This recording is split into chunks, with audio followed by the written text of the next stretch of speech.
Dans le rétro, Bienvenue. Dans le rétro. Attachez votre ceinture. Déborah Grunewald.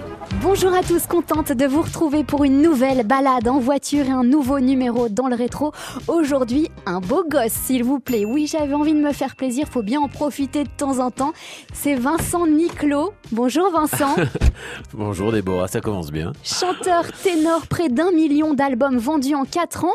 Bonjour aussi quand même à toutes les fans qui nous écoutent et qui vous suivent sur les réseaux sociaux, sur les tournées, elles sont nombreuses. Beaucoup de filles en plus, hein. Ah oui, c'est vrai, j'appelle ça petite Niclot Family. C'est ça. Je les salue au passage. C'est une force incroyable. Vincent Niclot, un nouvel album, on est fiers parce que France Bleu est quand même partenaire. Ça s'appelle Vincent Niclot 5.0, 5 parce que 5e album et O pour Obispo avec qui vous avez bossé sur ce nouvel opus. Une tournée aussi de programmer, toutes les dates sur vincentniclot.fr avec une date à la salle Playel de Paris le 4 mars 2017. Alors vous dites avoir livré beaucoup de choses très personnelles à travers cet album. On veut du concret, lesquels ? C'est un album qui parle de sentiments, mais j'ai du mal à parler d'autres choses. C'est vrai que c'est un album qui parle de moments de ma vie qui ont été assez douloureux au final, mais que j'ai réussi à transformer. C'est quoi ces moments douloureux ? Alors, c'est vraiment des tranches de vie. Ça peut remonter à l'enfance, ou la séparation de mes parents, l'absence du père. Parfois aussi, je parle de mon frère aussi. Le fait qu'on ait du mal à exprimer ce sentiment fraternel. Dire je t'aime. Oui, à dire je t'aime. L'amour, je parle beaucoup d'amour évidemment, déçu ou heureux, mais comme mon premier single, je ne sais pas, je parle de toutes ces choses-là, de la perte d'un ami aussi. On a tous malheureusement perdu un ami, mais j'essaie de trouver toujours un côté optimiste et positif. Alors en amour, plus souvent déçu ou heureux si on fait le bilan 50-50. Allez, on démarre, bouclez votre ceinture, vous êtes prêts ? On passe la première dans le rétro, première partie. Point de départ, Paris. Ce qui est incroyable dans cette émission, c'est qu'en quelques secondes, vous allez voir, on peut voyager à travers les époques. Par exemple, là, on est chez vous. Il y a votre maman, elle a un gros ventre, mais c'est normal, vous êtes dedans en fait. Ah. Et on est à quelques mois de votre naissance, elle écoute des airs d'opéra. Ma mère écoutait ça plutôt parce que ça la calmait beaucoup, ça la rendait heureuse. Et puis, vous savez, on vient de prouver dernièrement que la musique classique avait des bénéfices incroyables sur la croissance, sur la vie, tout simplement. Je veux dire, on le sait que ça fait du bien. Et vous êtes un peu un médicament pour nous, alors. Vous nous faites du bien. Hein.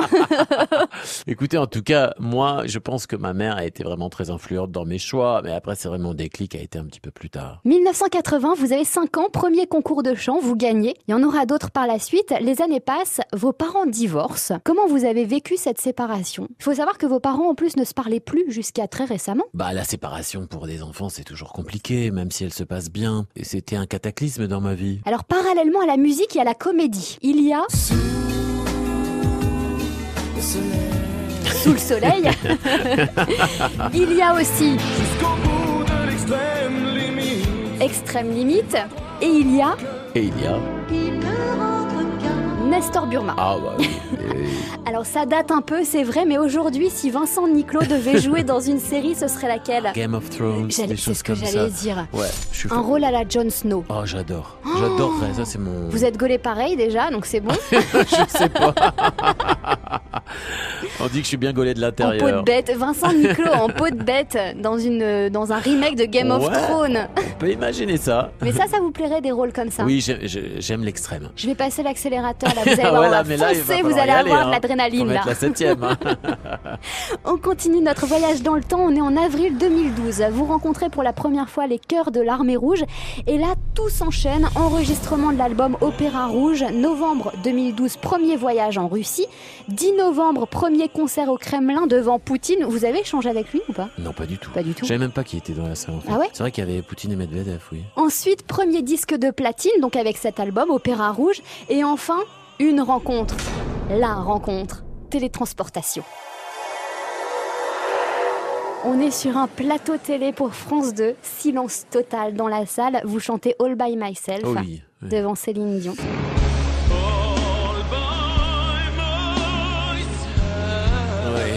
Vous êtes ému, mais c'est dingue. Oui, parce qu'il faut savoir, c'est que j'ai pas vraiment réalisé ce que j'étais en train de faire jusqu'au moment où je me suis tourné vers elle pour faire la note. Et là, je réalise exactement ce que je suis en train de faire et je me dis peut-être je suis en train de me tuer là en vrai en direct. Ou peut-être que ça va être fantastique pour moi, un tremplin. Et puis elle était accrochée comme ça à mon regard et ça m'a fait bizarre honnêtement. C'est déstabilisant. Non, ça m'a pas du tout déstabilisé. Ouais. Ça m'a fait prendre conscience du moment incroyable que j'étais en train de vivre, quoi. Enfin, faut quand même remettre les choses. C'est-à-dire que c'était tout récent, le succès d'Opéra Rouge. Et là, je me retrouve en face de Céline Dion en train de chanter sa chanson. Enfin, c'est quand même dingue. Et quelques mois plus tard, en train de faire sa première partie. Ah oui, alors ça, je le savais pas. Ça m'aurait peut-être stressé. Là, franchement, j'ai dit, on est dans une autre galaxie, quoi. Vincent Niclot, on va s'écouter un petit peu de musique et on reprendra notre voyage juste après. On va fouiller dans vos souvenirs, on va jouer aussi dans le rétro. À tout de suite. À tout de suite. France Bleu, France Bleu.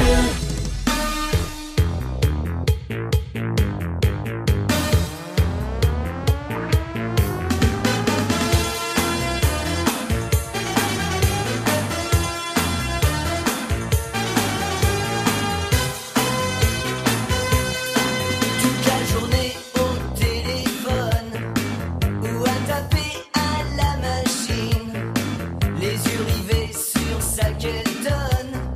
Joséphine attend que ça se termine. Elle se dit qu'avec son tour de poitrine, oh, du genre Dolly Parton, elle pourrait poser dans les magazines comme Olivia Newton-John. Quand Joséphine sort du bureau, elle passe aussitôt chez sa cousine Berthe. Ensemble elles courent au club à gogo pour aller danser le jerk. Sur de la musique pop, sous les éclairs des stroboscopes, elle danse le jerk. Roger travaille dans une usine qui sent bon l'oxyde de carbone. Tous les midis à la cantine, il mange du poulet aux hormones. Roger admire beaucoup les mines, Roger admire beaucoup les nonnes. Et dans la fanfare de l'usine, le dimanche il joue du trombone. Et quand Roger sort du bureau, il prend le bus de 18h17 et file tout droit au club à gogo pour aller danser le jerk. Sur de la musique pop, sous les éclairs des stroboscopes, il danse le jerk.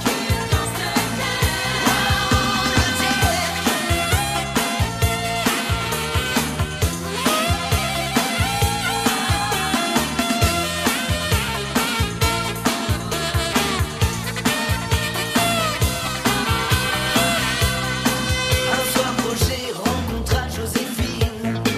Ils lui disent que vous êtes mignonne, vous êtes belle comme une speakerine. Venez chez moi, je vous jouerai du trombone. Et par un beau matin d'hiver, Joséphine et Roger se marièrent. Ils eurent des quadruplés qu'ils prénommèrent Gustave, Alphonse, Arthur et Philibert. Et leur apprirent et leur apprirent et leur apprirent jerk. Sur de la musique pop, et tous ensemble, quand vient le soir, ils prennent le bus de 18h17 pour aller danser le jerk. Sur de la musique pop, toute la nuit, comme à Woodstock, ils dansent le jerk.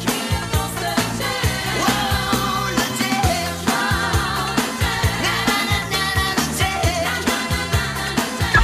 Dans le rétro, Dans le rétro, attachez votre ceinture. Déborah Grunewald. Bienvenue à vous qui nous rejoignez. Montez, venez, il y a encore de la place dans la voiture. On va se serrer. Venez, Vincent Niclot, serrez-moi. Ah ouais, avec plaisir. Bon, pas trop non plus. Aujourd'hui, on voyage à travers les souvenirs de Vincent. On continue notre balade. On passe la seconde pour cette deuxième partie dans le rétro. Alors Vincent, regardez devant vous. Il y a une boîte à gants. Ouais. Est-ce que vous pouvez l'ouvrir ? Il y a quoi là ? C'est une petite photo. C'est quoi comme petite Petite photo dans un tout petit cadre. Comme ça, je peux l'emmener partout. On me voit de face et puis de chaque côté, il y a ma mère et mon père qui m'embrassent sur les joues. C'est un moment pour moi qui était presque utopique il y a quelque temps parce que mes parents se voyaient plus. Il faut savoir que j'avais pas vu ma famille réunie depuis que j'avais 13 ans. La musique et mon succès les a réunis et ça, c'est quelque chose qui est tellement symbolique et fort pour moi. Vincent Niclot, vous chantez, 5 albums au compteur, vous jouez la comédie et vous dansez. On vous a vu dans Danse avec les stars. Est-ce qu'il y a d'autres émissions auxquelles vous aimeriez participer? J'adore The Voice. Pourquoi? Parce que je suis amoureux des voix. Et coach pour The Voice. Oui. Ce serait génial. Ah bah ça serait formidable parce que j'aime les voix. Écouter des voix sans les voir en fait. C'est formidable parce que du coup on est concentré sur la voix et on voit si on ressent des choses, si on... C'est une émission fantastique. Vous savez, évidemment, vous en faites fantasmer plus d'une. Vous le savez. Mais vous le savez. Bon, bah, il faut dire oui. Oui. Alors, bah, je vais vous aider, je vais dire oui. Je vous propose donc un petit jeu pendant qu'on roule. Le speed dating, vous Attendez, connaissez? je vais ouvrir un peu la fenêtre parce que Il ça fait commence chaud. à chauffer. Il fait chaud. Le speed dating, donc vous connaissez, je vous pose des questions et vous y répondez rapidement. Oula. On va voir si vous êtes le mec idéal, Vincent Niclot. Oula, bah non. Est-ce que vous croyez au coup de foudre? Ah oui, bien sûr. Vous en avez déjà eu? Ah oui, 1,5. Pourquoi un et demi? Parce que un vrai et un qui a failli être vrai, puis finalement ça a été trop nul quoi. S'il y avait une chose que vous souhaiteriez dire à propos de vous, ce serait quoi? Oh là là, c'est terrible ça. C'est J'ai horrible, horreur hein. de ça. J'ai horreur de parler de moi et j'ai horreur de me vendre. Je dirais, je suis pas si sérieux que ça au final. Je me lève pas en costume. Je suis un peu plus funky que ça. Voilà, qu'on pourrait passer des bons moments. Que cherchez-vous dans une relation? La stabilité, Quelle est la valeur la plus importante dans un couple? la liberté. Est-ce que vous souhaitez vous marier? Et là, je sais qu'il y a beaucoup de fans qui nous écoutent et qui Je attendent la suis réponse désolé, mais avec c'est pas impatience. prévu. Non, mais c'est quand même un objectif?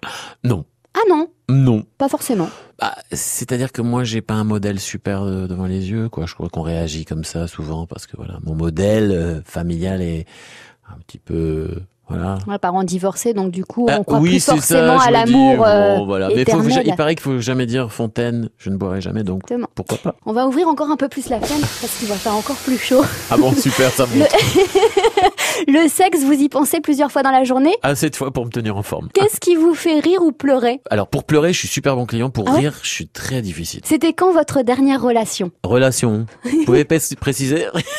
Je sais pas, c'est à vous de préciser. On va dire relation Il vaut mieux pas sérieuse. que je précise, hein. On va dire la dernière relation sérieuse. Ah, j'ai eu peur. Sexuelle? Bah, c'est comme vous voulez après, hein.